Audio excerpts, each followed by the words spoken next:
नमस्कार दोस्तों, मैं आपका अपना कवि सत्यम भदौरिया पृथ्वीराज चौहान कविता का भाग 5 आपके सामने लेकर आया हूं।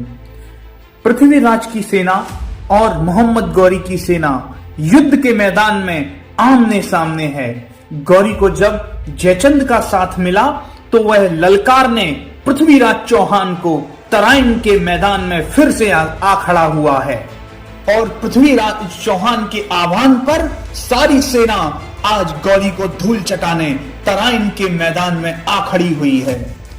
रण का संदेशा सुनते ही रणमत वालों के बाजू फड़क उठे, टिड्डी दल को आज रौंदने सब व्याकुलता से तड़प उठे। अंगार द्रगों में लगे सुलगने अरकी सेना दहने को, रुधिर जिस्म का लगा खोलने लावा बनकर बहने को। कड़कड़ कड़कड़ करती कड़ आई तलवारें बंद मयानों से, अरिदल पर ऐसे टूट पड़े जैसे कि सिंह सुआनों पे। फिर तलवारें अरिका कंठ लगी कतरने, कट कट कर ऊपर आते लगी बिखरने। कोई विस्तर सा फुसकार रहा था, कोई पल पल भर मुकार रहा था, कोई शीश पड़ा धरती पर केवल धड़ को निहार रहा था। कोई बाजू फड़क रही थी, कोई गर्दन तड़प रही थी, कोई धड़ निर्जीव पड़ा धरती पर, फिर भी नस नस में बिजली कड़क रही थी। दोनों सेनाओं के बीच ऐसा प्रलयकारी युद्ध छिड़ गया था, ऐसा युद्ध जिसे देखकर ब्रह्मांड भी थर्रा उठे।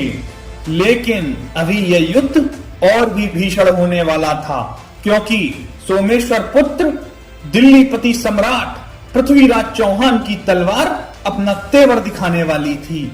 पृथ्वी उतरा रण में तो अरिकी सेना को आज उतनकर फेंक दिया।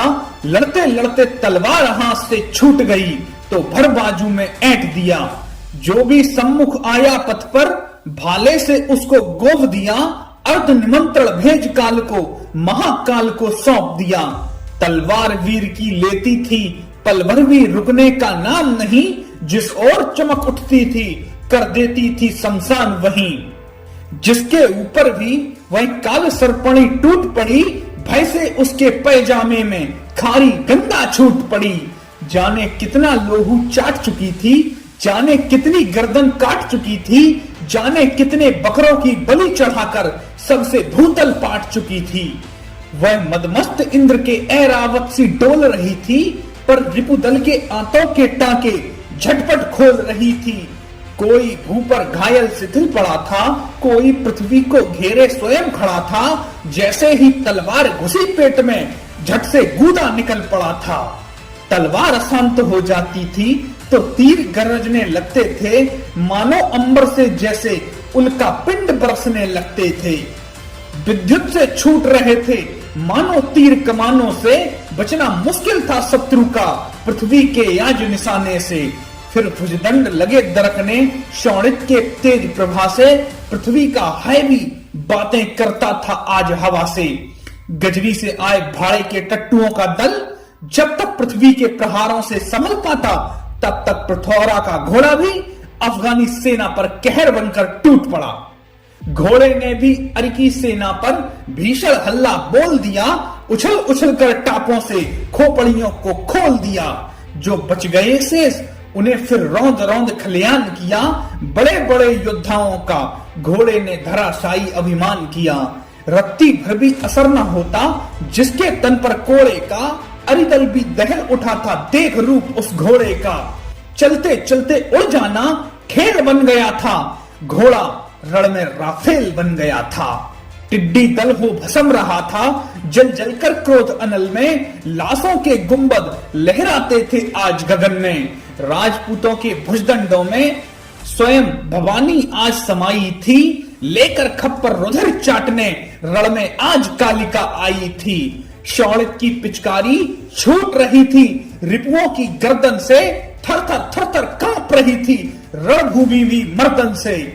सारी अकड़ शत्रु की हो रज में दफन गई थी, केसरिया पगड़ी वन यवनों का कफन गई थी।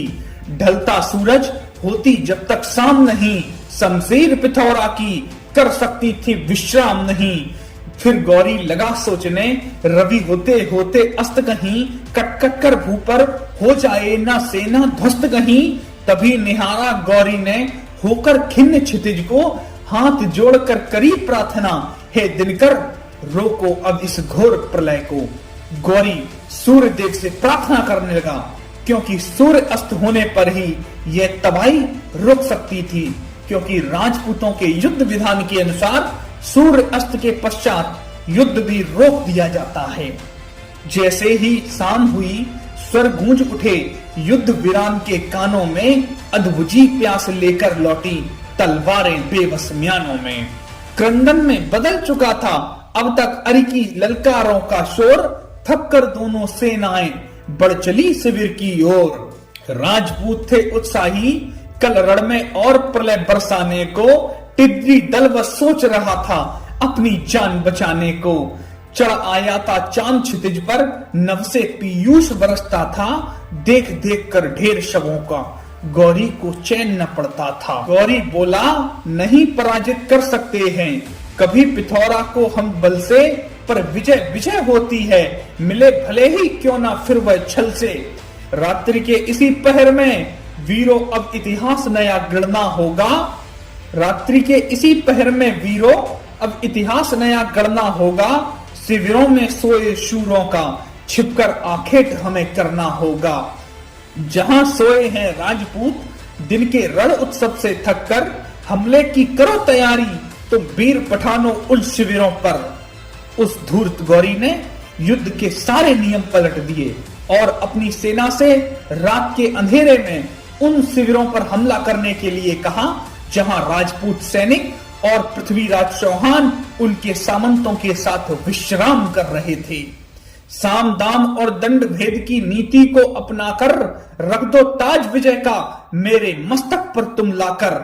अगर भोर हुई, क्योंकि मोहम्मद गौरी ये बात जानता था, अगर भोर हुई तो बनकर कहर पिथौरा हम पर टूट पड़ेगा, फिर एक पहर भी नहीं समर में कोई सम्मुख उसके ठहर सकेगा। उठा तर्जनी महाकालसा, रण में जब वह गरजेगा, पृथ्वी रण से हिल जाएगी कल जब रण में पृथ्वी पति उतरेगा। रात्रि के इसी पहर में वीरों अपना पौरुष दिखलाओ, विजय मिले या फिर वीर गति उसको बढ़कर गले लगाओ। जैसे ही नवबीज गरजते मेघों में कड़क कालीमा गहराई, वैसे ही उन यवनों ने अपनी कुटिल चाल फिर दिखलाई। घात लगाकर गौरी ने सोई सेना पर हल्ला बोल दिया, फिर मिलकर सारे स्वानों ने एक सिंह को घेर लिया। हिंदुआ सूर्य आज पड़ा था खतरे में, पर रक्षण हेतु संयम राय नहीं था रण में। उत्तर देने शत्रु के इस प्रहार का, उठा शमशीर पिथौरा गरजा फिर ना हर्षा। जिसने भी ललकारा बढ़कर टुकड़ों में उसको काट दिया, जो भी रण को हुआ उतावला उसके धड़ से शीश उतार लिया। मानो एक असंभव को संभव करने गौरी आज चला था हथकड़ियों में तूफान जकड़ने। पर वेग पवन का वश में कौन भला कर पाया है, सिंधु की लहरों पर कब्जा कौन भला कर पाया है। लेकिन जब बाधाओं के काले बादल नभ में गहराने लगते हैं, तब खुद को खुदा समझकर जुगनू भी सूरज को धमकाने लगते हैं। बच्चे बूढ़े निर्दोषों को अपनी ढाल बनाकर फंसा लिया गौरी ने नाहर करुणा का जाल बिछाकर। जब मोहम्मद गौरी पृथ्वीराज पर कायराना हमला कर कर भी उन्हें अपने बस में नहीं कर पाया, तो उसने उन शिविरों में बच्चे बूढ़ों को अपनी ढाल बना लिया और पृथ्वीराज से शस्त्र समर्पण करने के लिए कहा। बच्चे बूढ़ों निर्दोषों को अपनी ढाल बनाकर फंसा लिया गौरी ने नाहर करुणा का जाल बिछाकर। जैसे ही गौरी का आदेश मिला अफगानी सूरों को, बेरहमी से लगे काटने फिर वह बच्चे बूढ़ों को। गौरी बोला, अरे पिथौरा क्रंदन में बदल जाएगा स्वर तेरे उद्घोषों का, कर दो शस्त्र समर्पण वरना नहीं रुकेगा वध निर्दोषों का। संकट के बादल गहराए थे फिर आज गगन में, अंतर मन में द्वंद्व छिड़ गया राजा और राजधर्म में। राजधर्म फिर बोल उठा राजा से, राजा होता है प्रजा पर सर्वस्व लौटाने वाला, निज प्राणों की बलि चढ़ाकर निर्दोषों के प्राण बचाने वाला।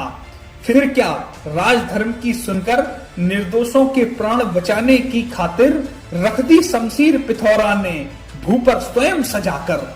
अवसर पाते ही गौरी ने झट से हथकड़ियों में जकड़ लिया तूफान, धोखा देकर छल से बंदी बना लिया चौहान।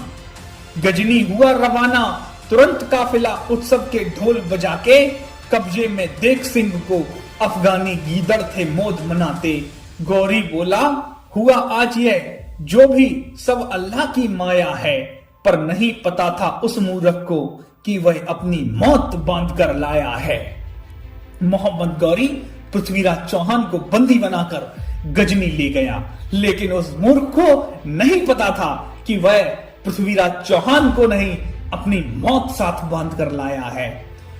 अब पृथ्वीराज दुष्ट मोहम्मद गौरी का गजनी में शब्द भेदी बाण चलाकर कैसे वध करते हैं, यह वृतांत जानने के लिए अगला भाग जरूर देखें। आपने बड़े धैर्य के साथ इस वीडियो को देखा, उसके लिए आपका हृदय से धन्यवाद।